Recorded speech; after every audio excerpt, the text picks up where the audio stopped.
This podcast is brought to you by Primary Intelligence, the leader in win-loss analysis, focused on helping businesses uncover the unique story on how each sales rep can win more deals.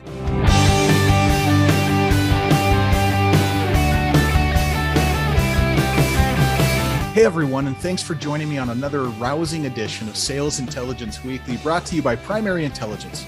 I'm Ryan Queller.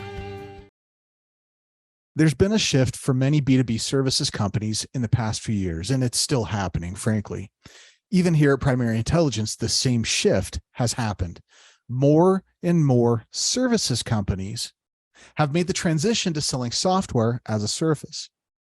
And it makes sense, right? If you think about it, it really makes sense. Software can be less expensive, it can be easier to scale, and there's other benefits as well for the business. But the transition from service-based to SaaS, it's not for the faint of heart. Today, we're going to be talking exactly about this transition from service to SaaS.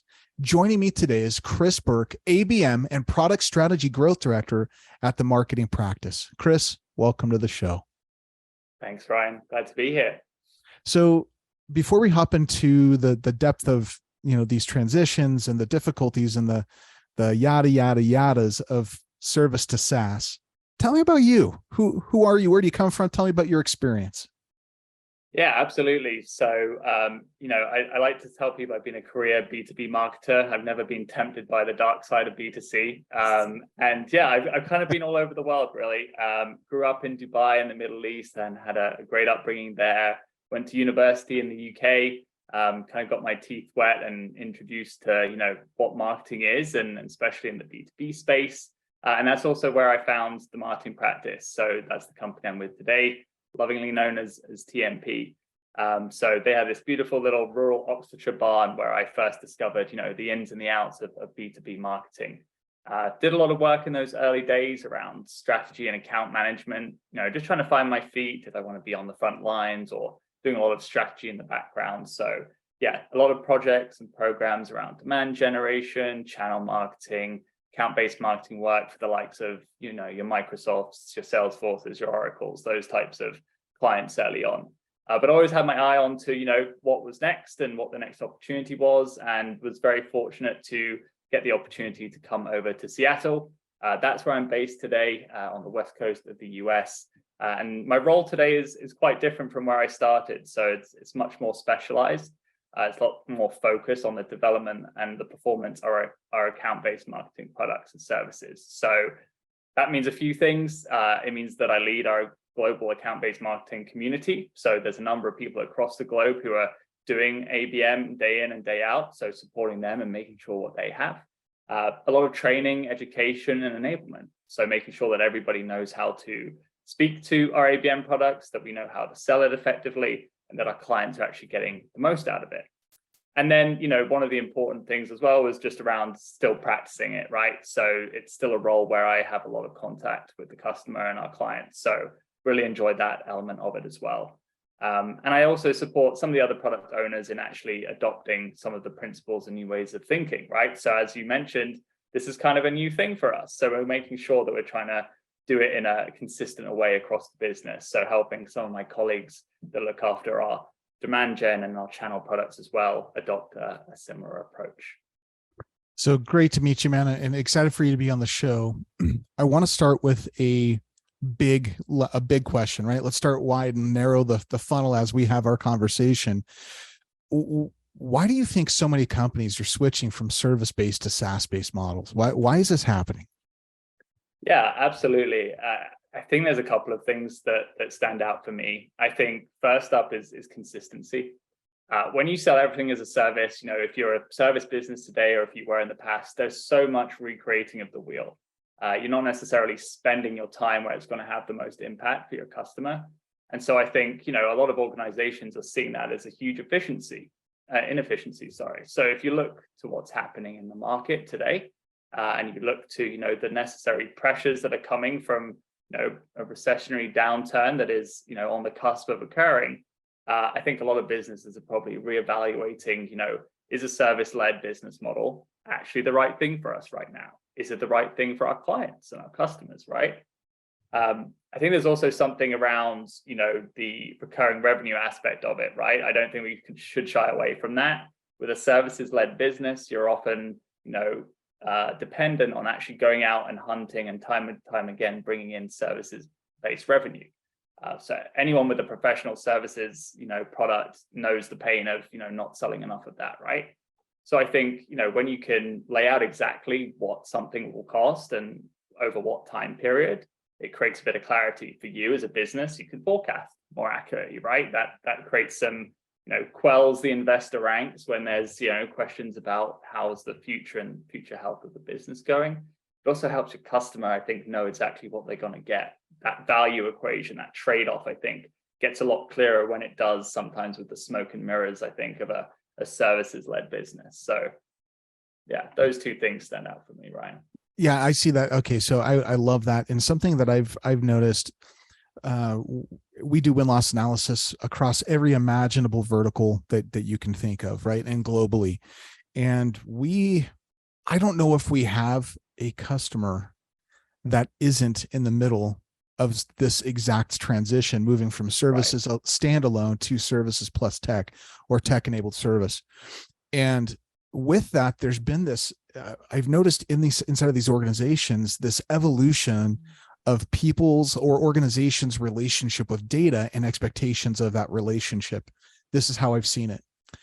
Historically, it's been, give me data, right? I need a bunch of data. I need a bunch of data. I need a bunch of data. And that evolved from data to give me insights. I need insights. I need lots of insights. And in today's buying environment, in today's business environment, and B2B specifically, we see the next step evolution happening, which is tell me what to do, where their customers are wanting their services vendors that are tech enabled to not just share insights, but provide recommendations on action.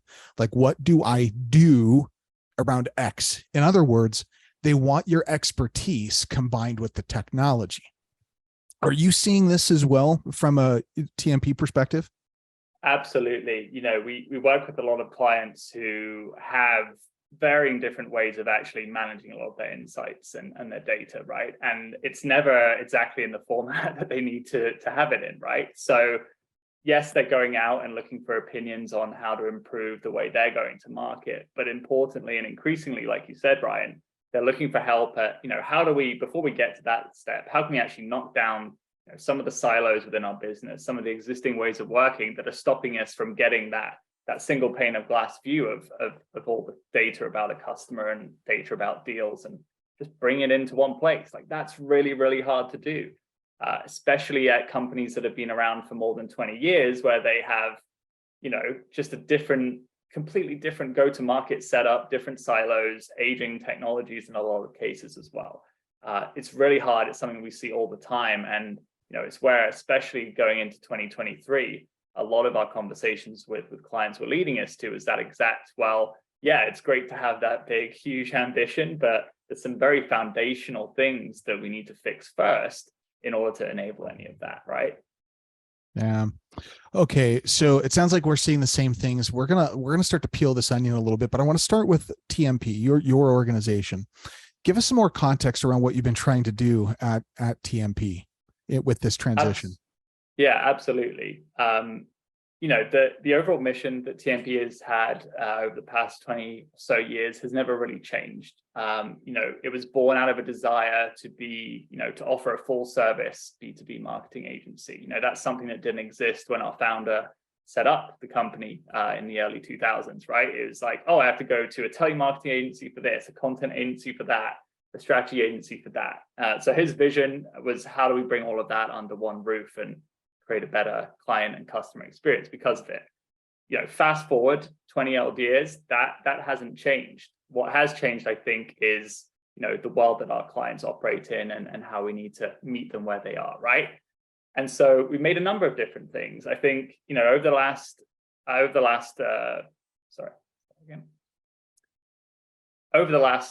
few years, we've made a number of different acquisitions.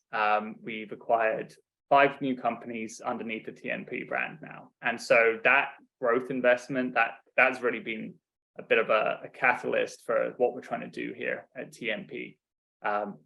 those acquisitions involved a number of new services, but also a number of new technology products, right? And so what we started to realize is that, what we had under our roof was great, but there was more things under other roofs that we wanted to be a part of. And so rather than trying to recreate those ourselves, we really looked to the market to see, let's get the best of the best underneath the TMP brand. And so what we soon realized is, we're outside of our core competencies of ABM and demand and channel, and suddenly we have experience consulting. That's new. What does that mean? We have a account insight intelligence platform. That's new. What does that mean? And so we very quickly got to this point where we just needed a better way of categorizing and labeling our offerings, quite simply, and then actually being able to manage and take those products to customers in a more effective way. You can imagine the confusion across a group when suddenly there are 5 new things we can talk about, right? People get lost in the new and the shiny, and all of that stuff happens. So creating some clarity, especially internally around, what our products are, like how do we talk about them, just flexing some of that product marketing muscle a little bit as well. That's been a huge thing we've been trying to do over the past 18 months to make sure that, we successfully integrate those other products and services into our existing business model in a way that makes sense for our clients, right? It's not about saying, hey, we've got 5 new things that we can bring to you and sell to you. It's about, hey, that work that we're already doing, that account-based marketing program that we're doing, here's how we could enhance that with some experience consulting. Here's how we could enhance that if we had an account insights and intelligence platform sitting underneath that. So yeah, it was definitely came out of necessity. It's very new for us. I think it's quite new. I'm not sure of any other kind of B2B marketing agency who's experimenting and trying to think more like a product organization. So it's been fun. It's been exciting. It's been new. And yeah, born out of necessity more than a specific use case, but it's something that we found immense value in doing. Okay, so I love this. Let's start. You gave me an opening, and I'm just going to start to peel it open a little bit. Let's talk about those challenges. Being first to the marketplace has its benefits, right? Being first is first. I mean, excellent. Also, trailblazing, right? Also, difficulty figuring things out that haven't been done before, which are also exciting, but extraordinarily challenging. What are the main challenges you and your organization have faced in this transition? Yeah, absolutely. I think there's probably 2 categories of challenge, one internal and one set that's external. So I think internally, it goes back to that confusion I was talking about. Suddenly, you had people in one part of the organization who are very comfortable selling and managing one thing, and it's like, oh, there's something new over that fence and something new over that fence. Squirrel, what is that? What's that shiny thing over there? Literally, right? So there's an immediate need to stop that from happening, because that's not going to be a good experience for anybody. So we did a lot of work trying to figure out what are some of those internal tensions going to be before we started to integrate those organizations, and that did help a lot there. But I think the main internal challenge was just around the education, both from a sales perspective. So as a seller, how do you take this to market, but also in the actual the way the work's done. New processes, new approaches, new templates, new ways of working that each of these products and services demanded that was often atypical to what people were used to, right? And then I think, externally rather, it was slightly different. It was, making sure that the clients and the customers who are already using our core competency suite of products and services weren't going to feel abandoned by all of these new things, that we still had those core competencies. It's not that we're changing what we do as a business, we're adding to it and enhancing to it. And so I think on both sides of that equation, it was very much an education challenge that we knew we would have to overcome, even down to making sure that we weren't being too forward or too pared back in terms of when we were taking these things to market, right? Because there's always that desire. It's exciting, it's new. People internally want to use it, they want to get it in front of clients and wheel it out, but just a need to do that really thoughtfully. I think across both of those, we actually had a bit of a challenge around, creating the space for the product team to exist as well. It's new, it's something we haven't done before. So, having to build that business case for why a product team needs to exist in an organization that hasn't had one before was really, really challenging. And, there was a ton of support for having that happen, but we just had to be really deliberate about the way we went around it. I think I mentioned before, we still practice. I'm still practicing ABM and account-based marketing. That's a really important principle for us. But it means that you have to be better at balancing, the work and the demands of the client with the work and demands of building and enhancing your products. And so there's definitely been some challenges around that. And to combat that, of course, we've been trying to grow and expand the team, make sure that we have, dedicated owners who are able to manage those products. But yeah, that's more of one that's kind of spreads across both the internal and the external. Which has been more difficult? You mentioned education and finding that I hate the word balance because I don't believe I don't know anybody that's balanced, man, and nobody's balanced. It's just you're focused here, you're focused here, you're focused here, you're focused everywhere. It changes and in flux, but and changes. Tell me, what was more difficult, the education internally or the education externally of your customer? No, this is a great question, Ryan. I have to say internally. Oh, okay. I'm shocked, right? Yeah. I'm actually shocked. Tell me why. Okay. Yeah. So, I think it comes down to a few things. Firstly, we're not just standing up a product function. We're also integrating 5 different businesses that have different sales motions, that have different, project management tools even, right? Everything's slightly different. And so we had to find a way to talk to 5 people from different agency backgrounds about a product in a consistent way that made sense for everybody, regardless of your experience, right? No mean feat. So we had a group of people in one part of the agency who probably didn't even need the training or the enablement sessions, right? And we had a completely different group who needed it like so badly because their agency just specialized somewhere differently. And so trying to find a common thread and narrative to tell all those people a similar story and get them all up to that same base level of awareness and understanding, that was really challenging. I think, our clients, they're excited by the opportunities that having all of these new capabilities would bring for them and for their growth story. So I think it was a lot easier on that side because they didn't have to deal with the messy middle of actually how it all works in practice behind the scenes. So yeah, definitely more challenging on the internal side, and mainly just by trying to create a consistent narrative, consistent materials that would get everybody and lift everybody up versus, one part of the business knowing everything about everything and another part of the business still only knowing, what they came in specialized to do. Yeah. So, okay, that makes good sense. I'm no longer shocked. I'm now aligned to the internal was more difficult than the external. I want to talk about measurements. One of the big transitions, moving from a services to SaaS type organization is learning how to measure success differently because they are not the same, right? Very different animals. And so how have your KPIs or how you measure performance changed as you're transitioning from services to SaaS? Yeah, no. It's absolutely has changed. So, one of the first things we realized we needed was, our business health metrics are there. They kind of stay the same. But one of the things that was needed was a product performance dashboard, essentially, because, even though we'd had products and services before, we'd never categorized them as such. So we didn't really have a clear understanding necessarily of, how many were present in each client, how many clients have ABM and demand generation and channel, for example, right? We just didn't track it. We had the data, but we had never tried to pull it together into a single view. So one of the first things we did was, try and work out exactly what we'd need as part of that product performance dashboard. And so, we had to start thinking about metrics like, number of products per client. How many does each client have? What's that growth year on year? How do we take a client from 1 product to 3 products? What does that journey look like? And how long does that typically take?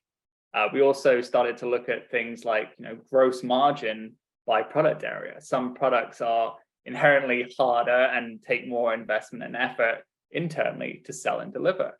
And we never factored that in before. And we had to start doing that because, it allows us to see where we maybe need to be focusing our efforts on improving something, optimizing or automating something a little bit.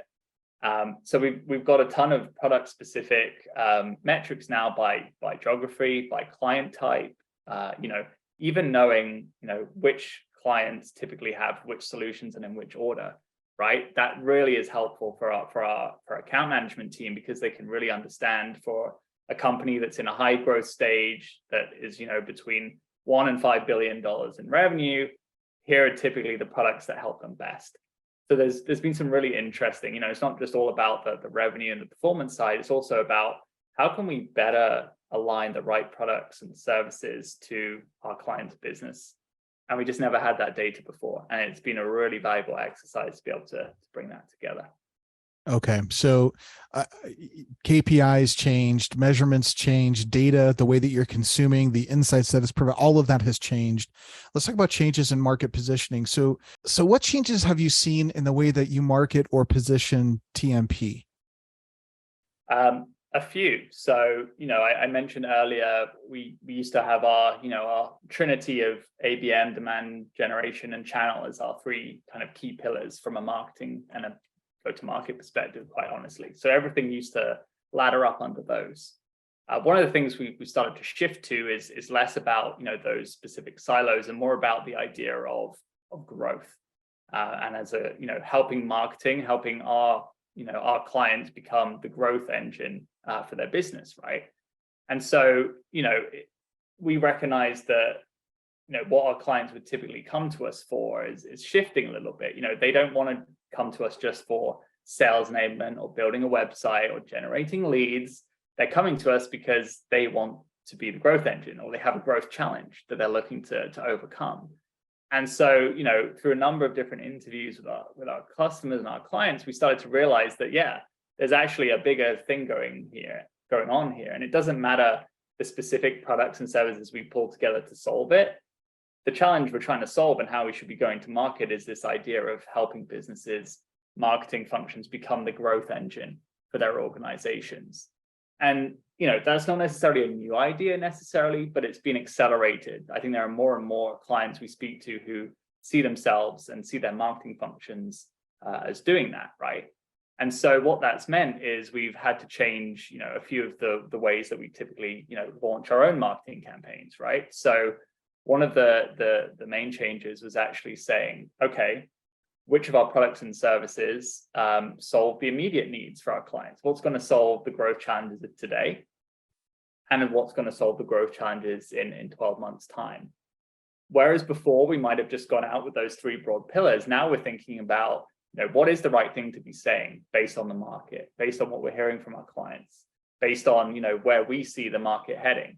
So that's been a really interesting shift. And it's meant we've had to get a lot tighter and quicker with how we turn around content, because things change, as you well know, Ryan. It's the shifting sands out there at the moment in terms of what's important and where to focus.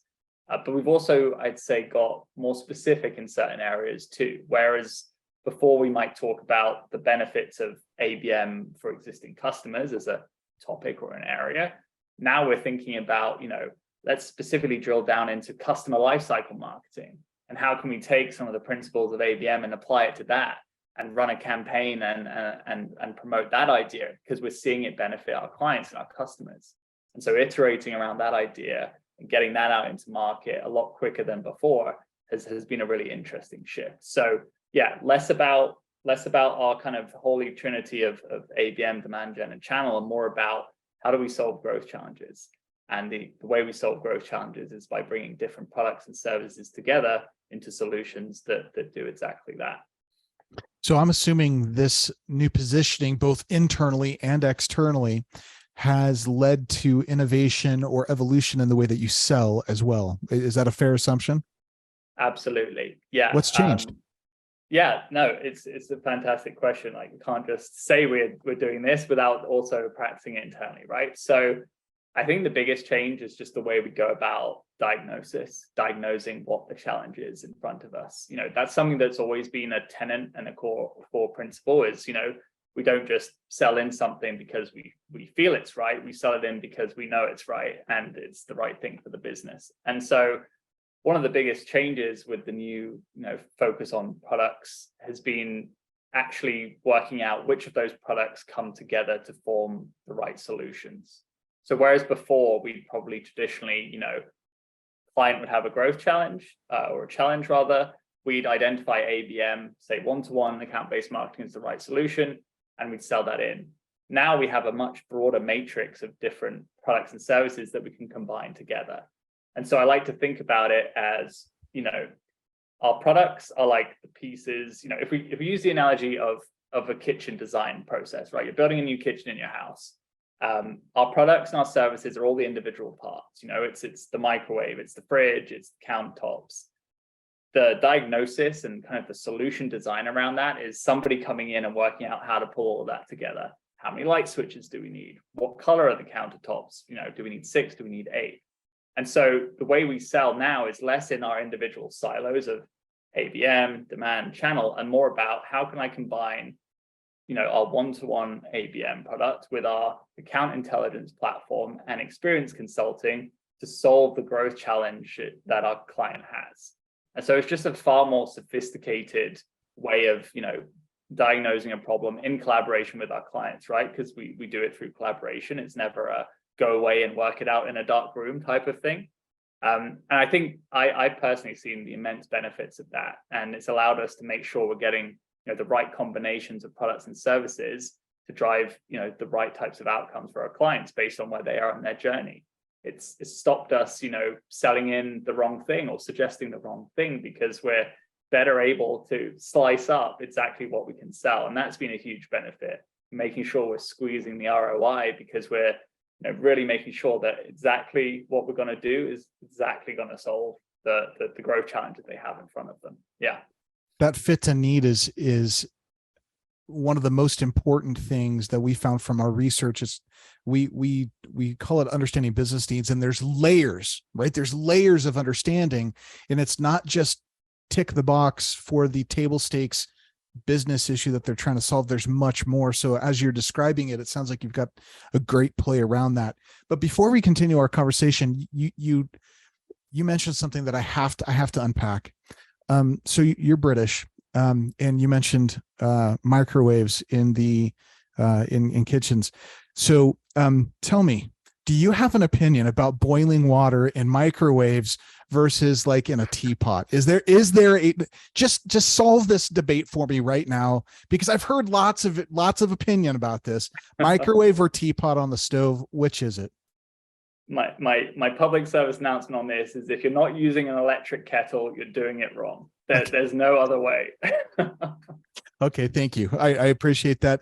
You heard it here not first, but you heard it here. Definitive. It's over. The debate's done. Go get yourself an electric kettle. Got it. Thank you. All right. Now coming back, we've talked about positioning. We've talked about changes in selling, right? The changes there. There's a major problem for almost every services organization that we work with that has transitioned or is transitioning to a tech enabled, and that is implementation of the technology. Because implementation of a services project or a services relationship ain't the same. Those things couldn't be further apart. How have you tried to deal with this, both from an internal and external perspective, in terms of paradigm shift or other things to help the implementation go smoothly?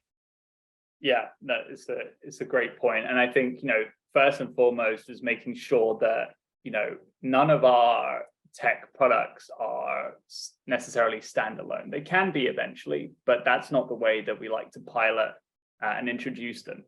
We make sure that we do have that services layer to make sure they're set up in the right way. Eventually a client being able to take more ownership of that and use it in a way that's flexible to them, sure. But initially, when we're trying to, connect the dots, get the right, APIs in place, break down those silos, get everything into one view, what we found is, the product never being sold as a standalone has really helped. And I know that won't work for every business and every business model, because sometimes that is the optimum way to sell it. It's like, we don't want to be in there. Let them do their thing with the product, right? For us, it's slightly different. It's a little bit more hands-on. And I think having it be more hands-on has really helped make sure that it gets implemented in the right way, because we do have that human touch there to nurture it. Our account insights intelligence platform, for example, is quite flexible. So it can be very customized to the needs of a client. It needs a human hand in there to say, regardless of what you're trying to connect into it, which CRM, which map, which dashboard software you use, there's a way to connect it up, but we need the human hand in there to, help guide what the right decision for a business is. So I think externally with the client, that's kind of how we've solved it there. And internally, it's just about, trying to get people hands-on with what the technology can do, right? For so many of us who have been just used to services and brains and writing, things that come out of our heads, we write it down, it builds a strategy, or it creates a great bit of creative. Letting people understand, what can a technological product do for an organization? What does it look like? That tangibility of a product versus a service, making sure people are exposed to that and can start to understand that, even if at first it might seem more table stakes and more foundational than the work that some people are used to being able to do. That was really key for us, is making sure we had that kind of epiphany moment for most people. So I'm so glad that you said that this implementation space is a black box where customers can have a wonderful purchasing experience, buying experience, right? Your marketing, your positioning is on point. The sales team comes in, understands needs, demonstrates they get them. It has an exact fit, closes the deal, and then it gets to implementation, and it's like wah wah wah wah. It's the experience just tanks. We had this exact issue at Primary Intelligence, just being totally transparent here. When we were going through this, we had the worst implementation process, I think, on planet Earth. We were horrific. And the funny thing is, we knew from our own win-loss research that implementation and the ease and speed with which implementation happens is paramount to the satisfaction, long-term satisfaction of a customer. We had to do some soul searching. Let's call it that way. Soul searching and major paradigm shifts, and then the supporting systems, policies, and process changes in order to truncate and make the implementation period more of a benefit than a hindrance. For you and your organization, and by the way, I'm proud to say that our implementation today has gone from a weakness to a strength, which is it's a big deal for us. I'm not going to break my elbow, pat myself on the back or anything, but it's a big feather in our cap. I'm curious for you. How have you created alignment while going through this transition across the various business units, the acquisitions, the cultures, the people, all of it? How have you created alignment while going through this transition? Yeah, it's a fantastic question. It hasn't been easy, No. We really lent into it as a challenge that, we're all in it together in terms of solving. And I think, there's a few things. Some of them are more around the way that we behave and act and interact with each other. So we've really looked at refreshing, what we call our ways of working, the way that we approach problems together as a group, the way that we raise tension and solve challenges together. We have a lot of principles around, working in the open, open over close, progress over perfection. A lot of key tenets like that have really helped, because they're organizational wide, everyone's kind of behaving and acting in that way. So the fact that we were already going through a bit of a cultural transformation in that sense was really helpful as we were bringing these organizations together, because everyone was being taught to shake off the shackles of whatever place they'd come from and adopt a new single, more unified identity. So that really helped, because it meant that, we were all feeling and operating and acting like one company from quite early on, or as early as we could, past what we could do. The biggest thing I think we did was about, identifying who the people that could almost be the guiding light for each of these products and services as they came in within each part of the organization. So regionally, identifying who's actually going to be able to bear the flag for account-based marketing in a region where we know we don't have the head of that product sitting, right? Who's going to hold that flag for our experience consulting? making sure that we had a network of people who, self-volunteered to be the ones to represent, like, hey, I'm going to put my hand up and I'm going to say, I know a ton about that product or that service. I'm really confident in it. And I want to have, my name on someone you should go to and ask for advice. There are so many people that stood up to play that role. And, we couldn't have done it without those people, because that's how we create scale, right? It's having more than one person who knows how to do the thing. And, often that isn't the case. So I was very proud of the fact that people really lent into that and put their hand up for that, and were really open to being, re-educated or retold a story that they may have heard before in a different way. And really lent into the product education and familiarization, as we called it, phase of things. So really making sure that every single product, every service has a very kind of formulaic step through of, what's our point of view on it? What does it mean for our clients? Why is it important? What are the different scenarios in which it can make a difference? How do we deliver and actually do the work? What's the process, the internal, templates, tools, and processes to get the work done?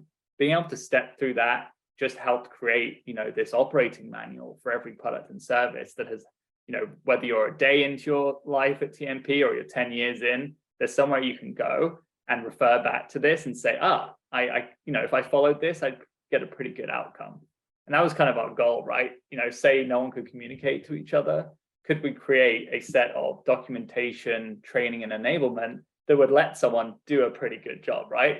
It wouldn't be as good as if they were able to collaborate with all their amazing peers, but could we create that document that would do that? And so that's been a really helpful process and helped create some of that alignment. Even just creating a common language, Ryan, massive. Calling things the same thing. So, the building of a glossary, you wouldn't believe how many different definitions of ABM there could be until you tried to build a glossary around, what's the specific definition of one-to-one ABM? Crazy, right? But doing things like that were a really deliberate approach to try and create that, alignment across the different teams, alignment across the different geographies as well. Okay, so winding our conversation down here, Chris, if you were to give a single piece of advice to our listeners, right, and somebody who might be either thinking about undertaking this kind of transition, or if they're in the middle of the transition, heaven help them, what advice would you give to our listeners to help them down this path? Yeah, I think the number one piece of advice, even if you're a fully services-led organization and you have no intention of, building a SaaS product or building a platform, there's so much inspiration you can take from those types of organizations, from the SaaS companies, from the product-focused world, even just from product marketing and product management forums. That's where I've spent a lot of my time, is just being immersed in it, seeing, reaching across the aisle, being curious about how somebody is managing a technology product at a big, B2B enterprise technology company has really helped me rethink about some of the ways that we approach our work. Things like innovation, right? The innovation cycle for a product is so much more comprehensive and specific than it ever would be for a service, but you can apply a lot of the principles, and it's really interesting to stretch your thinking trying to, do an agile sprint for a service, right? That's where some of our early experiments were. Didn't always work, of course, right? There's differences. But I found a lot of inspiration. A lot of the things that our product functions built on today were things that we tested and just brought across from that space and said, will it work here? Creating that space for safe experiments that aren't going to, ruin your business or ruin your relationship with your customers is the perfect place to start. So please don't be put off. There's a ton of lessons to be found, even if you're still a services-led business and always will be. Don't be afraid. I think often people worry that, going down that route might take away a bit of the magic. We're going to have less contact with our customers. It's going to be more of a hand over the product and there they go. But actually, from experience, what we've found is that it often helps you speed up and create consistency across all those foundational bits so that you can actually spend more time with the customer, because you're having to do less of that foundational work. So yeah, don't be afraid, reach across the aisle, join some forums, just get in the space where people are talking about those things. I guarantee you'll learn something that you can implement in your own business. Beautiful advice. Chris, man, thank you. Thank you for your insights, and thank you for being on the show today. This has been awesome. I really appreciate it, Ryan. Thank you for the opportunity. Yeah, good luck to all those other organizations out there doing something similar, right? It's tough, but yeah, it can be done. Can be done. And listeners, for more from our friends at the Marketing Practice and from us here at Primary Intelligence, check out the show notes at www.primary-intel.com/podcast. And remember, no deal is out of reach. We'll see you next time.